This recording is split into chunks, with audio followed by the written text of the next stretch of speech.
What if the future of transportation was already here, silently humming on our roads and highways? Consider a world where electric vehicles, EVs, and hydrogen fuel cell vehicles, HFCVs, dominate, reducing greenhouse gas emissions and our reliance on fossil fuels.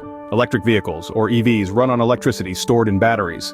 Picture a giant version of the rechargeable batteries you find in everyday devices powering an electric motor.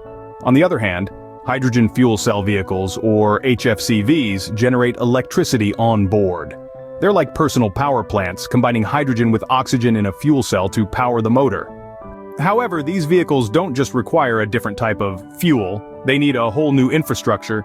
EVs require a network of charging stations where they can plug in and recharge their batteries, much like filling up a petrol car at a gas station.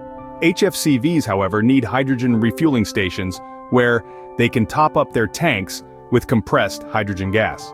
Now, let's talk about economic opportunities. To make either technology economically viable, a few things need to happen. First, there needs to be a sufficient market demand for these vehicles. Second, there needs to be a supportive regulatory environment is crucial. Third, technological advancements must continue to reduce costs. And last, but not least, investment in infrastructure is necessary. Running a successful business in the EV or HFCV sector requires more than just a passion for green technology.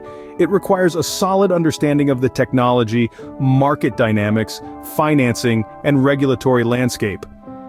A background in engineering, business administration, or environmental science could prove beneficial. Take South Africa, for example. With its renewable energy potential, including solar and wind power, it could be an attractive location for such a business. These resources could be used to produce hydrogen. Additionally, South Africa's commitment to reducing carbon emissions and its robust automotive manufacturing industry could provide opportunities for growth in the EV or HFCV market. But it's not all smooth sailing. Legal requirements for such a business would vary depending on the specific activities involved. They might include obtaining permits for building and operating refueling stations, complying with safety and environmental regulations, securing intellectual property rights, and ensuring compliance with local tax and labor laws. Partnerships with government agencies and utilities might also be necessary to navigate regulatory hurdles and access incentives or funding programs.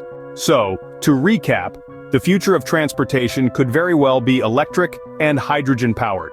Both EVs and HFCVs offer a path to a cleaner, greener future. However, they require significant changes to our infrastructure, a supportive market and regulatory environment, and a deep understanding of the technology and business landscape. As we face the challenges of climate change, these innovative technologies offer a promising way forward. But remember, a greener future doesn't just happen, it needs to be driven. From the power sources of EVs and HFCVs to the economic opportunities they present, the future is not just about getting from point A to point B, it's about doing so in a way that respects and preserves our planet.